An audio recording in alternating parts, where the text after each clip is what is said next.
power isn't just about military force. It's not just about politics or economics either.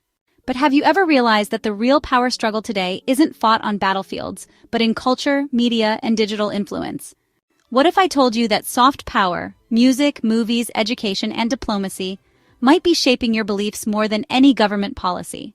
Tonight, we're diving into the hidden forces that shape global influence, and why the most powerful nations aren't just the ones with the biggest armies, but the ones that make you want to be like them. Alright, so let's talk about power, the invisible force that runs the world. No, not the kind that keeps your phone charged, but the kind that decides which countries thrive, which ones struggle, and who gets to call the shots on the global stage.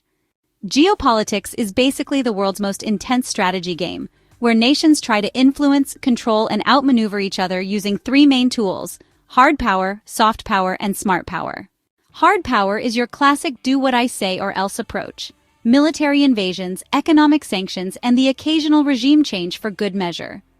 Think of it as the geopolitical version of smashing through a locked door instead of looking for the key.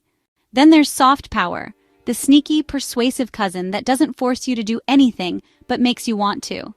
This is where things like Hollywood, music, diplomacy, and universities come in. Why invade a country when you can just make them binge-watch your TV shows, learn your language, and start idolizing your way of life? The United States is a master at this. Its movies, brands, and pop culture have more influence than most armies ever could. But don't count out China, which is using a mix of economic deals, infrastructure projects, and Confucius Institutes to expand its reach.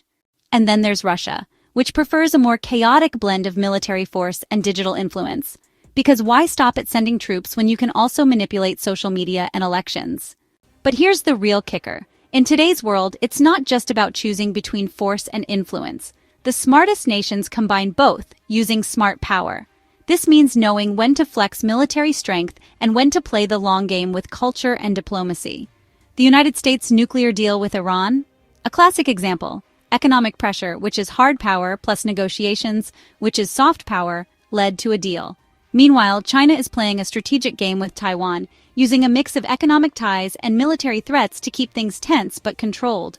The 21st century is all about balancing these power plays, and as technology evolves, new tools like cyber warfare and digital propaganda are reshaping the game entirely. Countries are no longer just fighting over land. They're fighting for your attention, your loyalty, and even your algorithm. So what do you think? Is soft power overtaking hard power? Or will military strength always be the ultimate decider? Let's talk about it in the comments. And hey, if you enjoyed this breakdown, hit that subscribe button. It's the easiest way to show your influence on this channel. Take care of yourselves, take care of your loved ones, and I'll catch you soon in another video.